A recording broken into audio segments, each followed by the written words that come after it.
Donc si au milieu de l'année, on doit changer de ownership, on ne va pas...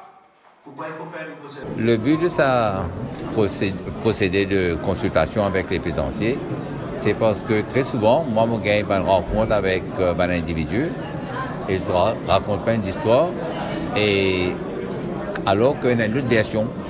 Et le but de sa consultation-là, c'est qu'il nous écoute tout le monde en présence de tous les autres opérateurs, tous les stakeholders, tout le monde connaît qui va un vrai problème. Et ils sont bien contents qu'il y en a plus de 200 personnes qui répondent à l'appel de sa consultation-là.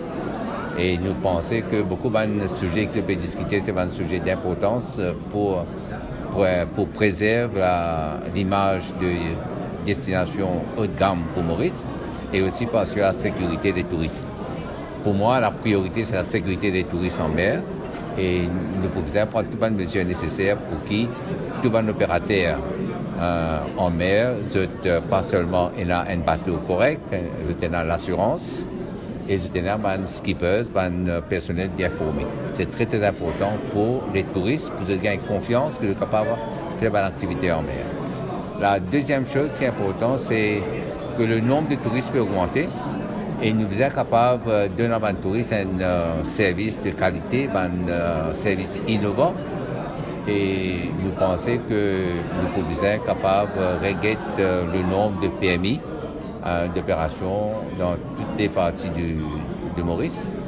Parce que si nous pouvons augmenter le nombre de touristes, nous sommes capables d'avoir une augmentation aussi de notre service pour capable meet the demand.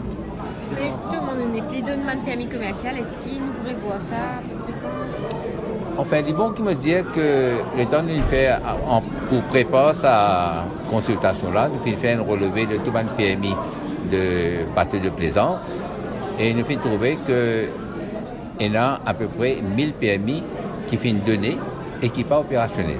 Ça veut dire qu'il y a la place techniquement pour au moins 500 PMI, même si ce n'est pas qu'à 1000, il y a de la place pour encore de PMI qu'il peut donner. Et après sa consultation-là, nous pouvons étudier toutes les affaires qui sont sorties dans un comité et nous prendre une décision qui est nécessaire.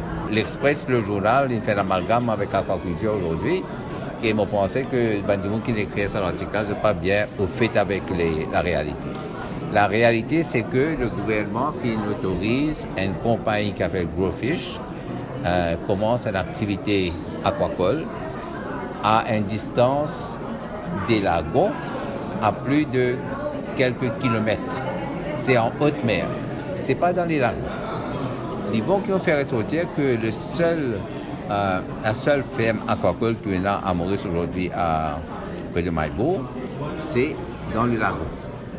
Mais ce nouveau projet-là, c'est au lagon, à quelques kilomètres après la fin des récifs.